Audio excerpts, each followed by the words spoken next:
One of the most embarrassing, unacceptable losses in a history of embarrassing and unacceptable losses, as Aaron Rodgers couldn't do what Zach Wilson has done twice, and that's beat the Denver Broncos. This guy, number 8, Aaron Rodgers, was supposed to represent that us as Jet fans, we're never going to see a game like that again. And why is that important? Because we've seen that exact game week after week after week, year after year after year. And yet yesterday, it was the same crap I've had to watch for years. Offensive line didn't protect an old quarterback, couldn't run the football a lick. Only one guy had some success running the ball. And then we take him off the field on 1st and goal from the 1, 2nd and goal from the 1, 3rd and goal from the 1. Hey, let's settle for an 18-yard field goal because that makes fans happy. This is a problem from the head down. This is an owner problem. It's a GM problem. It's a coach problem. It's a coordinator problem. It's a player problem. And now it's a me problem because I can't take it anymore. Well, Stephen A., I don't know that Aaron Rodgers was involved in it, and I don't know that they consulted with him before they made the decision. I think ultimately the owner makes the call that he believes is best. And as you said, I can't remember the last time they fired a coach in season. It certainly hasn't been in recent history. But I just come back to this. I can't say that they went to the players and polled the players, or they spoke to Aaron Rodgers and Aaron Rodgers said, I want a new head coach. I believe that those two men did get along well. I believe there was a healthy respect there, despite the fact that people have been analyzing their relationship the last couple of weeks since the sideline hugs and whatever has happened or not happened. I think, in a nutshell, the team was not performing the way that Woody Johnson expected them to. And with them not performing the way they expected to, before the season slipped away, before it got too late, they made the dramatic move to make Robert Saleh the first head coach fired this season, 5 games into the season, as they begin to get ready for a key Monday night game against the Buffalo Bills. Adam, why was Jeff Ulbrich the guy?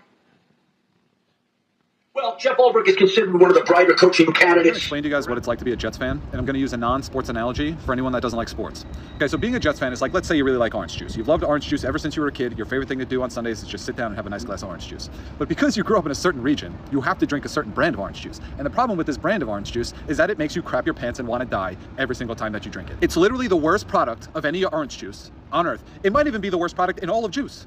In all of apple juice, cranberry juice, grape juice, all the juices, it's one of the worst products in all of juice. It's gotten so bad that everybody that even works for this orange juice company hates it. They all hate their life.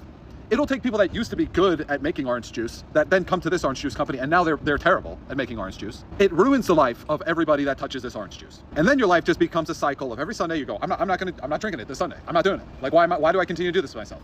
And you do it, you drink it again, you crap your pants, you want to die. And then you're like, okay, really, that was my last one. But here's the thing, it's not your last one. You're going to sit down every single Sunday, and you're going to drink that juice until you die. Tell me how good the Jets can be. Well, they got a quarterback. How good are they? I think that they're a really talented team, but they're not a really good team. Okay. And I think that it's obvious. The analogy I made earlier about a star on an NBA team, like we recognize that there are no major moves made on that team without the star being aware of it. So Aaron Rodgers, I do believe they had some consultation with Aaron Rodgers. It wouldn't make sense for them not to. But this raises the pressure on Aaron Rodgers, because that was the scapegoat. Mm-hmm. There's nobody else now. This is your team. This is all on his responsibility. So what they do at this moment from this point forward will determine whether Aaron Rodgers came here was a success or failure. And it's on Aaron Rodgers mostly to figure this out. They're not going to blame Jeff Ulbrich, the defensive coordinator, who's now the head coach. They're not going to blame the offensive line or the receivers, Garrett Wilson. It's going to solve what was Robert Saleh doing in that building or on the sideline that was keeping their offense from hitting on all cylinders. Nobody can answer that question for me, so I don't know. I don't have a reason to feel like it's going to get better. I've got a source inside the Jets organization that was saying to me, literally while y'all were talking, we didn't get any better. We were stale. We weren't getting better. And what I'm saying is, it has me asking this question, especially after listening to you and Shannon. Well, you didn't get any better. Yeah. Whose fault is that? And most importantly, how much I have faith in my team. Come on now. Just have faith in you. I have faith in my team. Greg's made deeper than this. Tennessee hold Morstead 50-yarder. Bro, I can't trust y'all niggas with shit, bro. I cannot trust y'all niggas with shit, bro. I cannot trust y'all niggas with shit, bro. I cannot trust y'all niggas with shit, bro. I cannot trust y'all with shit, bro. Are y'all serious right now? Are y'all serious right now?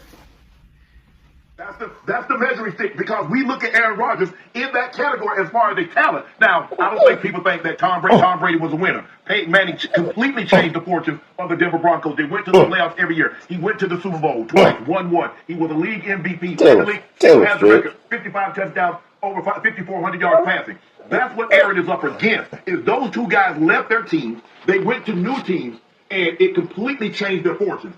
That's what Aaron is up against. But he is the guy that the Jets hitched their wagon to. The Jets fans, I don't know if they were ever sold on Robert Saleh like they've been sold on Aaron Rodgers. Robert gonna sleep easy tonight, though. He got a lot of stress off. You don't gotta worry about this foolishness no more. Listen, I can't down him out. He didn't give me permission to review us. Big time Hollywood comedian. Text me. Writes this quote. Woody Johnson is Donald Sterling without the racism. The Jets are a horrible organization. They have the oldest quarterback in the league and are shocked he's playing like it. Damn. Eddie Murphy got hot takes, boy. Let's leave it there. Coming up on First Take, Whoa. we'll continue to cover This breaking just news got of real Robert vital. Saleh out in New York. Don't go anywhere. More First Take in a moment. 13 plays, 91 yards, all of last season. Twice